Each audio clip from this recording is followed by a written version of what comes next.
Thank you for joining us. The headlines this Friday evening. Good evening.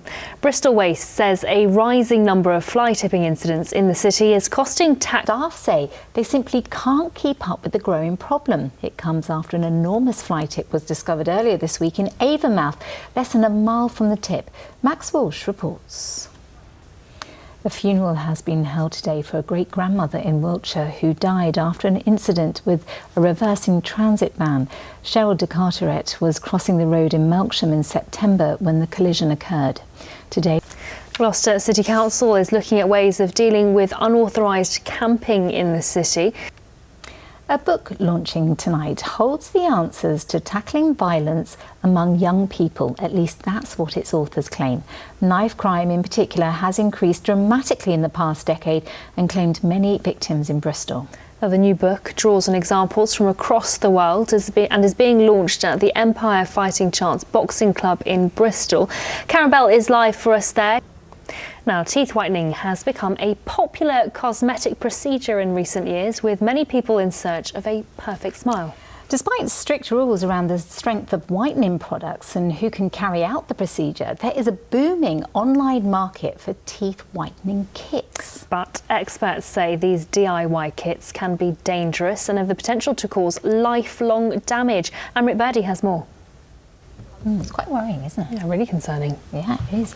Now, you're watching ITV News in the West Country with Louisa and Ellie. Thank you for joining us this Friday evening. Still ahead before 6:30.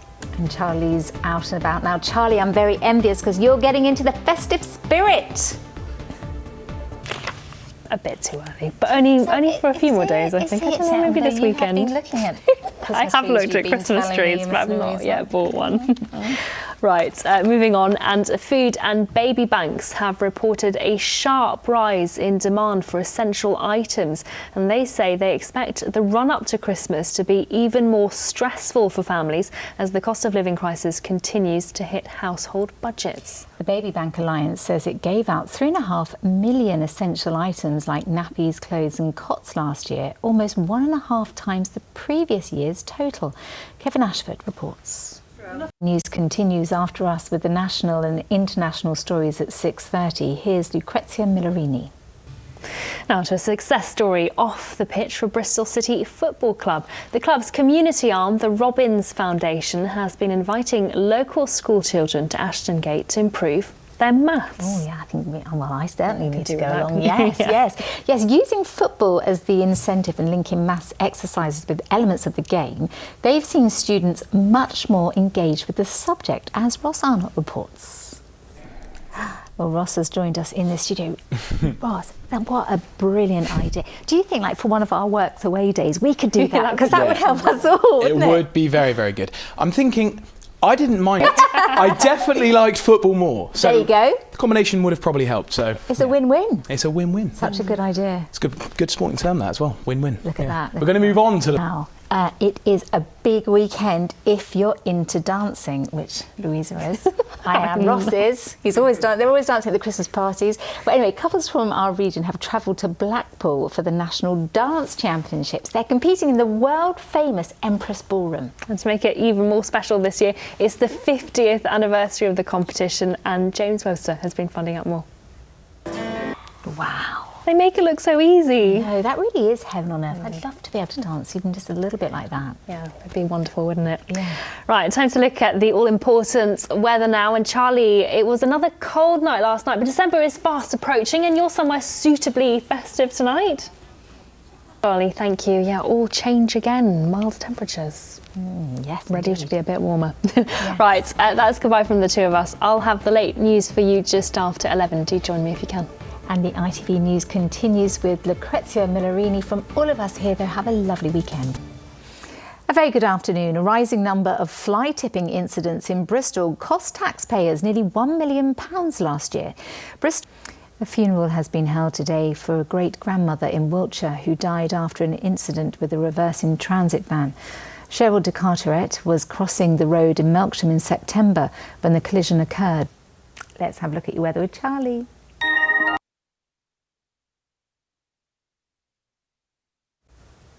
Charlie, thank you. That's it from us. We're back at 6. We do hope to see you then. Have a lovely afternoon. Bye-bye. Passed away this afternoon. Cheryl de Carteret and her best friend, Margaret Shaw, were critically injured in the town centre on Saturday lunchtime. A 25-year-old man from Melksham has been arrested on suspicion of driving offences, including drug driving, and has since been released on bail. Just hours after her mother's death, Cheryl's daughter has been speaking to Robert Murphy. A man from Caen who discovered his stillborn sister lay in an unmarked grave is leading a national campaign to put memorials up in cemeteries. John Murphy's sister died in 1960, and as was common practice at the time, there was no ceremony or lasting memorial. Karen Bell reports. A second man has been arrested following a caravan fire in Bristol, which spread to a property, critically injuring 2 men. Town councillors in Yeovil have agreed to explore other ways of funding the refurbishment of the Octagon Theatre instead of putting up council tax. And more than, wait for it, £1.4 million has been raised for the Bristol Children's Hospital charity as dozens of grommets... Let's have a look at that weather. Here's Charlie. Charlie, thank you very much. Well, that's it from us. There is, of course, lots more on our website. We'll be back tomorrow. We do hope to see you then. Bye for now. Yeah, we're all wondering what she's going to bid for. Yeah. Keep putting her hand up. Surprise! Now, Charlie is here with the weather. Charlie, you're looking back at the weather we've had. Yeah, September was a wet one. I'm going to say headlines. People will be talking probably about Amy. That's right, yeah. It is not yet. Charlie, thank you very much indeed. Well, that is it from all of us here. I'll have the late news for you at 10:30. Yeah, we will have shots, I'm sure, from down at the Grommet auction. But from now, we hand you over to... A very good evening. The family of a woman from Melksham who collided with a van as it was reversing say they were at her hospital bedside when she passed away this afternoon. Cheryl de Carteret and her best friend Margaret Shaw were critically injured in the town centre on Saturday afternoon. A 25-year-old man from Melksham has been arrested on suspicion of driving offences, including drug driving, and has since been released on bail just hours after her mother's death. Cheryl's daughter has been speaking to Robert Murphy. A man from Caen who discovered his stillborn sister lay in an unmarked grave is leading a national campaign to put memorials up in cemeteries. John Murphy's sister died in 1960, and as was common practice at the time, there was no ceremony or lasting memorial. John says it's time that babies who died at birth are properly recognised, as Karen Bell reports. Now, ahead of her first conference as Conservative leader, Kemi Badenoch says she will renew her party here in the West Country. In last year's election, cabinet ministers lost their seats like Alex Chalk in Cheltenham and Mark Harper in the Forest of Dean. They also lost high-profile voices like Sir Jacob Rees-Mogg and Liam Fox. And this year, the Conservatives also lost control of Wiltshire and Gloucestershire councils. And just 2 weeks ago, the MP for East Wiltshire, Danny Kruger, became the first sitting Tory MP to defect to Reform. Well, Kemi Badenoch's been speaking to our political correspondent, Lucy McDade. Well, the ITV News continues after us with the national and international stories at 6:30. Here's Romilly Weeks. Good evening. A victim of modern slavery has described being forced to work in a bread factory and as a carer for elderly patients after arriving in the UK on a student visa. Rahima is sharing her story as cases of modern slavery here in the West Country are rising. A charity in Bristol says it's a crime impacting every part of society. Marina Jenkins has been to one of the country's largest safe houses here in the southwest. Her report does include details of abuse. Well, over on ITVX, you can watch a much longer investigation. Turning to other news from across the region now, and the A37 in Somerset will remain shut into the weekend to fix damage caused by a spill from an oil tanker. The road Nearly 2 days after a huge explosion destroyed a printing warehouse in... And it's just been announced that bus strikes planned in Bristol next week have been called off. Now, our towns and cities are experiencing a shrinking live music scene with spaces for artists to perform and develop disappearing fast. We told you last night that the number of hospitality venues here in the southwest has fallen 14% in 5 years. Well, the refresh appeals for the government to step in to save those that are left. And this weekend, hundreds of venues, including one in Bath, are staging free live performances to platform local talent. Nick Smith reports. It really makes you think, doesn't it, about how important these venues are. So you see, when we put our gym jams on at 9 o'clock at night, we've got to stop that and we've got to get out now. Get our dancing shoes on and get out there. Yes, we do. It's time. But another sign of changing times now, and a snooker club that's been an institution in Bristol for more than 40 years is to close for the final time this weekend. Yes, Snooker City opened in the early 1980s when the World Championship final was one of the most watched TV events of the year. It moved to the Broadwalk Shopping Centre in 1990 and was a place where former world champion Judd Trump played as a youngster. Karen Bell sent this report.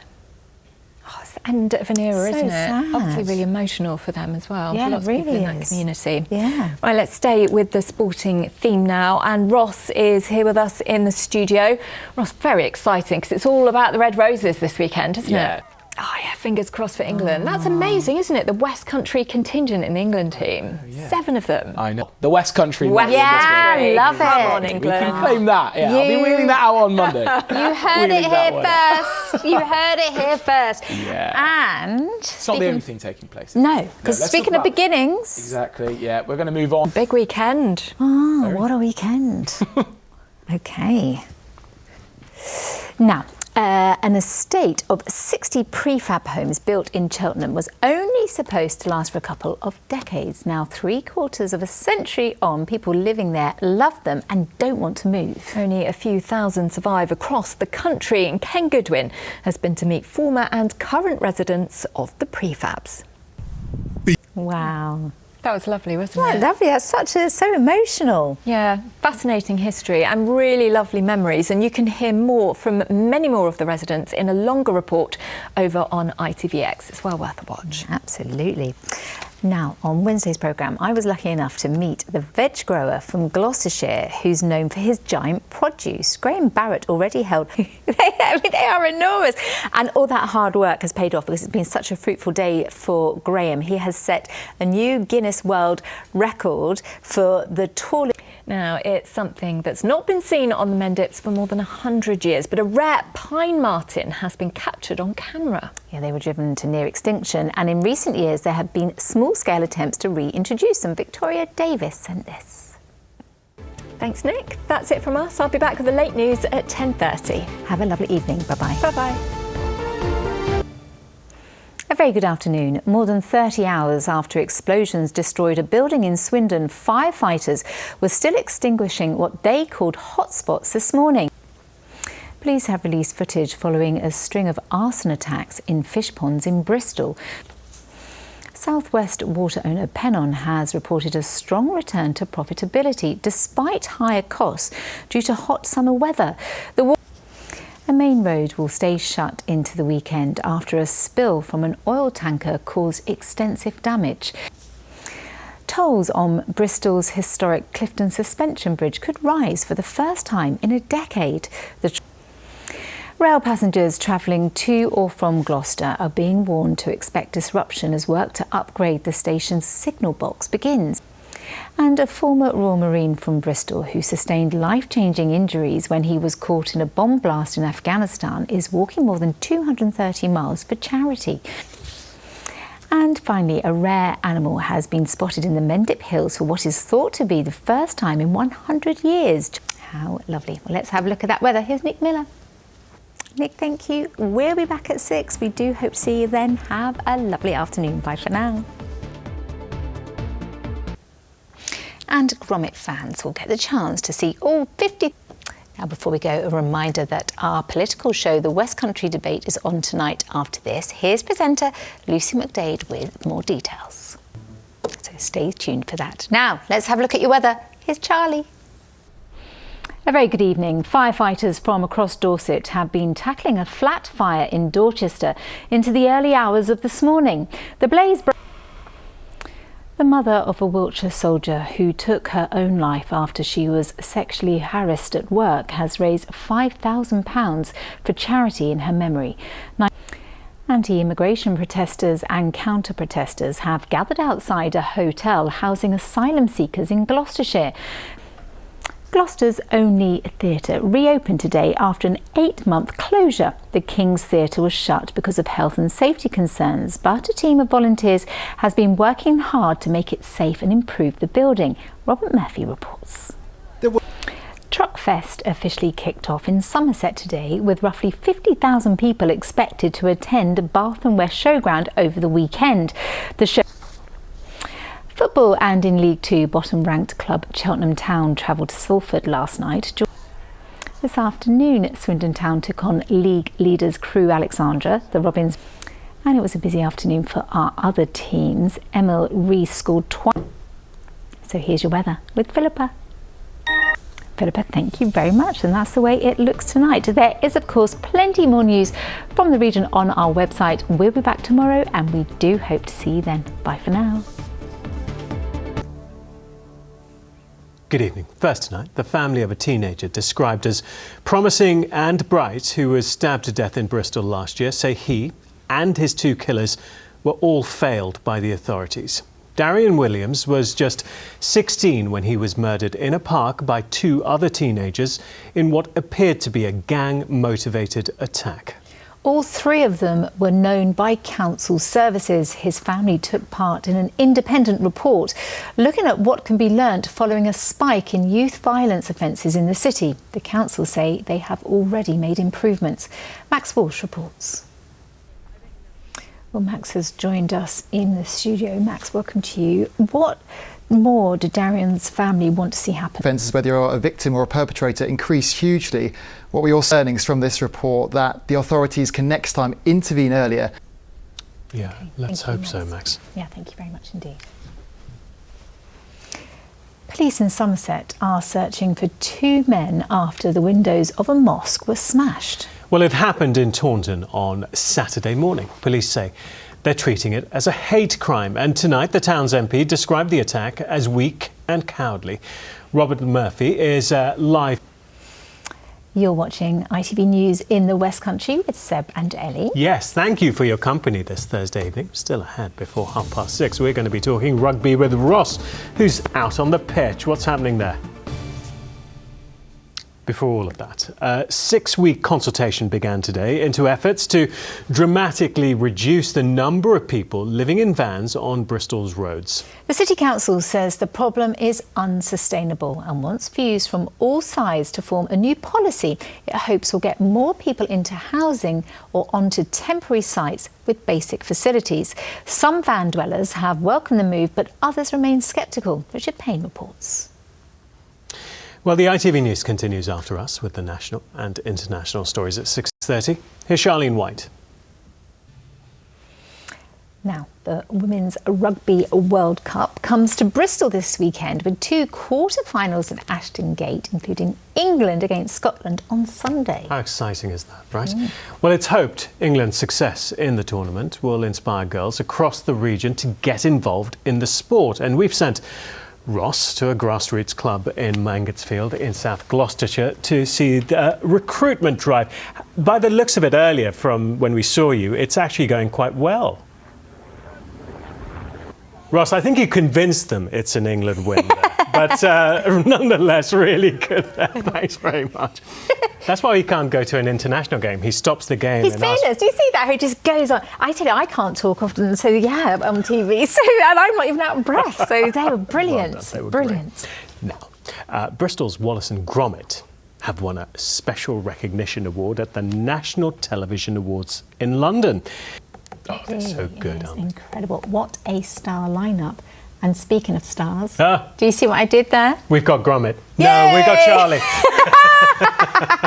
How can you, Charlie? I can't. Hopefully you got some sunshine. Nope. Not looking Since good, the 1st is of it? September, it has just been dire. Oh, against the odds, you did very well. Look at that. Charlie.